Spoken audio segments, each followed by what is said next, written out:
Hello everyone, in front of me is WIKO U Pulse, and let me show you how to add photo to contact on this device. So at first, open your phone gallery. Then go to Contacts and select the contact that you wish to add this profile picture to. Now tap on Edit icon, which is this pen one in right upper corner. Tap on Camera icon, and you can now either take a photo or choose something from your gallery. Let me choose something from the gallery.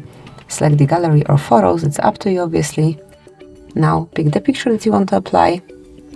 Decide if you'd like to customize it via gallery tool or photos. And now you can smoothly customize it however you like. So you can zoom it in, rotate it, and then tap on Done. Click on confirmation mark then, and that's it. From now on, this particular picture is assigned to this contact. So thank you for watching. Please subscribe our channel and leave the thumbs up.